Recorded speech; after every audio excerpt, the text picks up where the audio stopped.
Hi, everybody. Welcome to the Limit Breakdown, where we review everything in TV shows, movies, and entertainment. I'm your host, Sid. I'm Migs. And today we're going to be reviewing the new DC movie, Blue Beetle.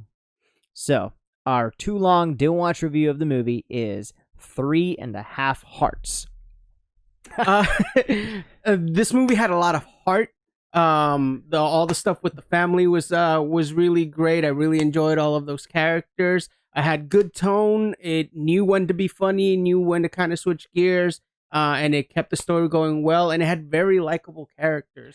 The lead was actually really good, and I really enjoyed all the interactions with the family. Unfortunately, the villain was kind of generic. The plot line was also kind of generic, and it was predictable, like nothing we haven't seen before. So that's the reason we gave it 3.5. Stick around after our intro for a deep dive and spoiler-filled review of Blue Beetle.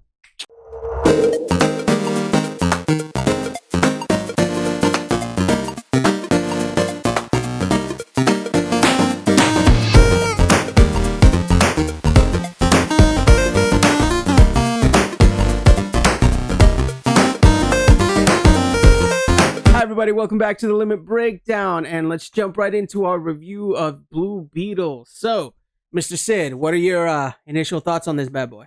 All right, so I'm gonna give you a preface. I actually love Blue Beetle from the comics as well as the animated movies that they've done with him, and Young Justice. He was in there as well. So I love Blue Beetle. So I walked in there with a lot of expectations because I like the character. Okay. I was satisfied with what they did on the silver screen. Yeah. I really was. Do I think it was fantastic, over the top, amazing? No, but it was not. I wasn't overwhelmed. I wasn't underwhelmed. I was whelmed. It's definitely an entertaining movie. I could definitely put this on in the background and watch it. So that's my quick take on the movie. The nitty gritty, as we mentioned a little bit earlier. Obviously, they strayed a little bit from the source material originally. I mean, I take that back.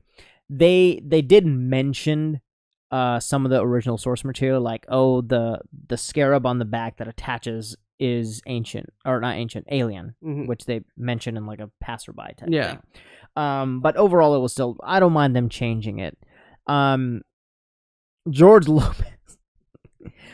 Lopez was the star of this movie. Was a good start of this movie. I was not expecting that. It's funny how, if you want something to be funny, you hire a seasoned comedian to do it. Look, I absolutely love George Lopez, and he was fantastic in this. He stole every scene that he was in. Yeah. And I thought he was going to be a little annoying at first, but it was good. My only gripe with his character, not him, his character, was that at the beginning they show him a certain way. They're like, oh, he's like anti-government, anti-what this, and towards the end of the show, or in the movie, sorry, he's like, oh, I can build this crazy machine that can block this, and then I can do all these technology stuff, and I can hack an old computer. I'm like, where did this come from? It actually kind of makes sense completely. If you, I mean, the scan, the blocking the scans makes sense, but then he can all of a sudden, like, he's like their tech guy. All of a sudden, I'm like, kind of out of the blue. I mean, I was more concerned about the fact that everybody knew how to fly the giant beetle. Yeah, he just knew how to fly the giant beetle. But so did the daughter, though. Well, no, she knew her dad's secret. So that kind of makes sense. She knew that her dad was Blue Beetle, and she knows his lair and everything. I thought the most interesting part of this movie was Abuelita's revolutionary background. All right. Oh, man. I told this to you at the theater. I would totally watch a Nana revolutionary prequel movie. Absolutely. Oh, man. And then when she's making the plan, she's like, we will go from here, you will do a distraction. They're just like, no, she's no, I to be honest, I am not a huge Blue Beetle fan. I don't have a whole lot of history with the character. So I came in with very, very low expectations, and honestly, I think that this is the best DC movie in the last year. It was better than the Flash. So I mean, it was better than the Flash, and I thoroughly enjoyed it. Black Adam is the other one that came out. Yeah, Black Adam. Again, for me, what this movie had was a lot of heart. Mm-hmm. There was obviously a lot of things that resonated with me because the main characters are a Hispanic family. Mm-hmm. So there was a lot of things, a lot of cultural things that were pointed directly at me. And like, there were points in the movie theater where I was literally the only one. And it was... That is true. I can attest to that. And so it was, just the Chapulín Colorado bit. Like, nobody else other than somebody who grew up in a Hispanic house would understand that reference. Charita. but yeah, like, there were just so many things. The freaking the scarab going, vamos a partirle la madre. Just like all of these things that is just aimed right for the Hispanic culture. So that hit me in the... So I have a question. So obviously, I'm not Hispanic. I don't have that culture, but my limited Spanish vocabulary. So from your perspective, obviously there were certain things that they were saying in Spanish and they had subtitles, and it didn't match, right? So my limited Spanish, I could catch those. Yeah. But you watching it, did that bother you, or was it you're like, it's kind of funny because it's more like what they're saying is a little bit more higher rated, and what they were subtitling is more like PG rated? Yeah. So okay. definitely. So like, for instance, if you translate like vamos a romperle la pinche madre, which it said we're going to kick their butts, right? What it literally says is we're going to break their mothers.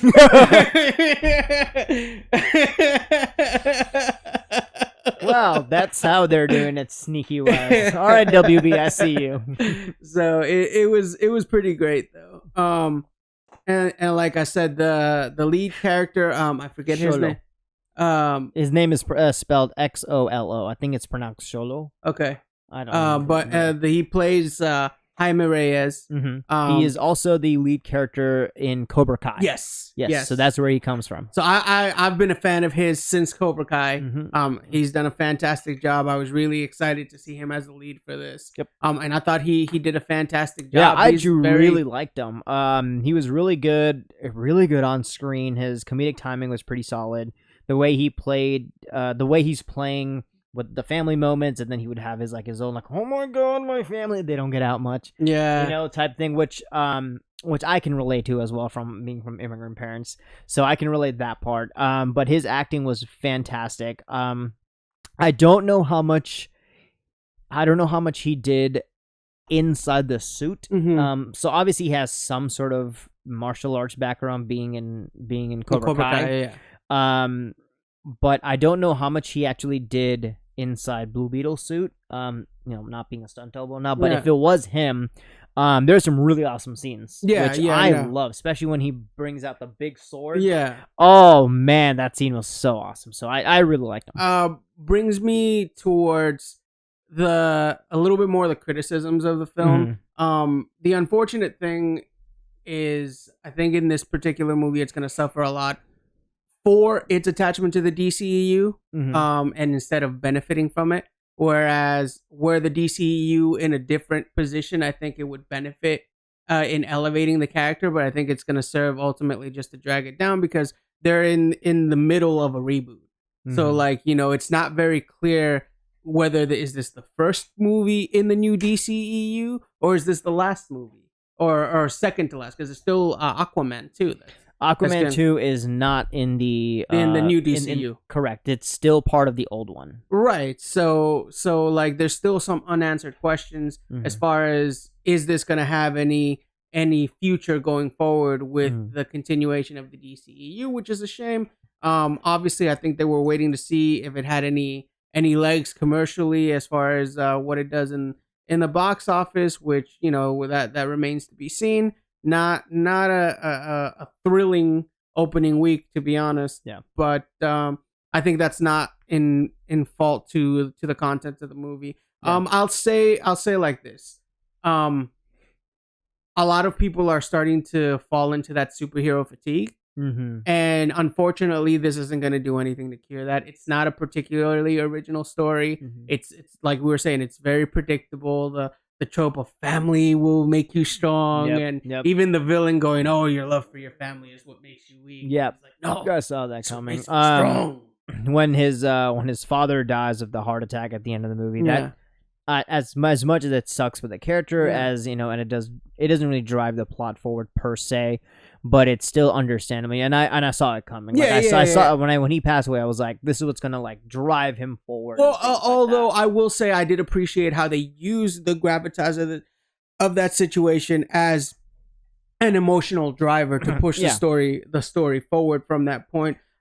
What I thought was the secondary villain, because you had Susan Sarandon, who was the knockoff Sigourney Weaver. I mean, sorry, the villain, who was like the main mustache twirling evil CEO of the company, and it's like they made her just unnecessarily generic mustache twirly evil.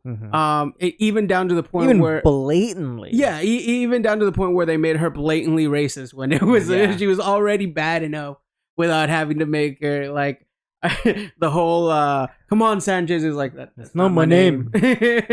His name turned out to be De La Cruz. Yeah, or De La Cruz. At the end, it was like De La Cruz. I was like, De La Cruz. I'm not gonna lie, that kind of irked me. I was like, you didn't really have to give him 4 names. But you know what De La Cruz is from? No. I think Coco. Oh, okay. De La Cruz was the guy, the singer, the guy who turned out to be the antagonist in the movie. But anyway, what was the other guy's name? Was it Gustavo or the main villain? The guy with the the guy that wore the armor suit, Ignacio. That's what it was. I thought like after he gets defeated and you see his origin and all that, I was like, why didn't we get more of him from the beginning? Like, he was actually a compelling villain. Yeah. Like, he was a child soldier that was recruited, had his limbs blown off. And like bro. Reattached, and the lady was like, he's going to serve me now. Yeah, and so, like, this was actually a compelling villain that they just absolutely wasted. Funny? As soon as you see him in the beginning, when he has a little hole in his head, the first thing I thought of was The Matrix. I was like, are they gonna go to the Matrix? Like, it's kind of weird. But going back to the genericness of everything, I even made a joke to you at one point when the big final CGI fight started, and it's the Blue Beetle with Ignacio, and like one of them is blue and one of them is red, and I turned to you and I'm like, one of them's red, so you can tell the difference which the bad one is.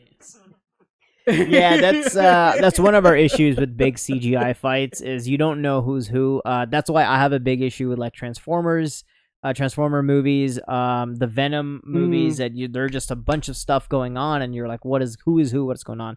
That's why the joke is funny. I'm like, all right.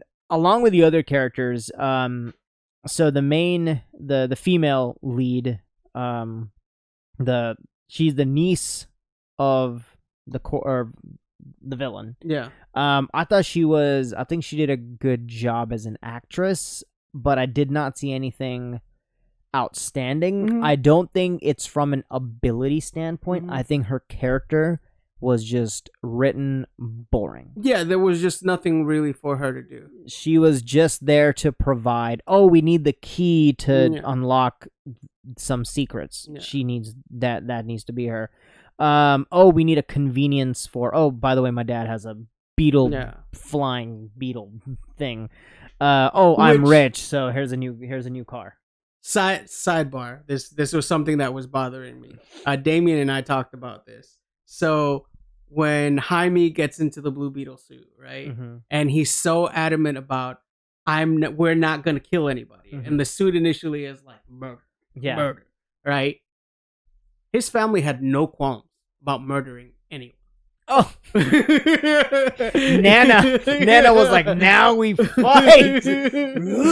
No, like George Lopez's character was driving that giant beetle and like stabs the one dude. Oh my god! And like they're carrying him, and like the giant machine just stab somebody through, and then just Oh my god. I was like, that's murder. That's straight up murder. And then they throw on a guy against the building, and I'm just like, somebody gets smacked with a metal claw, which again, all of that was murder. All of that was murder. I totally forgot about that crazy scene. And it's very explicit. Like, it's not it's just, I'm just kind of like, huh. So he was very anti-murder. His family, not so much. I guess that's why he's the hero. Well, who I found actually very interesting was his sister. Yeah. Who at the beginning was very like one of the funniest quotes where they're discussing, giving some bad news to Jaime because he hasn't heard it yet. And she's like, well, I can tell him. And they're like, good news from your mouth still sounds like bad news. And she's like, here we go. I thought she was hilarious the whole time. No, she was great. I definitely thought she was going to have a bigger role towards the end of the movie. I mean, she still did when she got the little... Oh, the Nintendo Power Glove. Nintendo Power Glove, which can turn into like a glove and a shield. I thought that was hilarious. But I really liked her as a character. Yeah. She was definitely fantastic. Yeah. So let's go ahead and lean into final thoughts. Yeah. Overall, as I will stick by it, I thought it was an entertaining movie. I like Blue Beetle as a character, and they definitely did a pretty good job portraying him. Sholo, I believe that's how you pronounce his name. Fantastic actor. I think he did a good job portraying Blue Beetle as he is. CGI on Blue Beetle, which I was a little skeptical on how they're going to make that look, because sometimes when they do movies, they make the character look different. They stuck to the comic origins, the source material, which I really liked, and it looked fantastic. Fight scenes were pretty okay. Some of the weapons he came up with were awesome. Mm-hmm. Overall, entertaining movie. Generic, but still entertaining. Yeah, I'm gonna have to agree with you on there. Like I said, I think it's one of the better DC movies that has been made here from the tail end of the DCEU. Unfortunate, because that's what's gonna end up dragging it down. And like, again, it had a generic plot and it had a generic villain, but man, like the parts that this movie did right, it really did them right.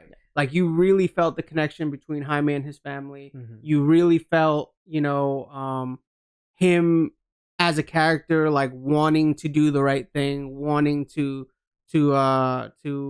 help out in this situation, and the humor was there. Like I said, from a Hispanic perspective, all the cultural stuff was hit right home for me. One thing that I forgot to mention was, which I didn't understand until later in the movie. George Lopez's truck was called Taco because it was a Tacoma, and I'm like, oh, that makes sense. But yeah, so those are our thoughts for the new DC movie Blue Beetle. Let us know what you thought. If we missed something, in the comments below. And as always, don't forget to like, comment, subscribe. It helps us out in the algorithm. Let us know anything you want to tell us. We appreciate any and all feedback. And thanks for tuning in. We will catch you next time with some more content.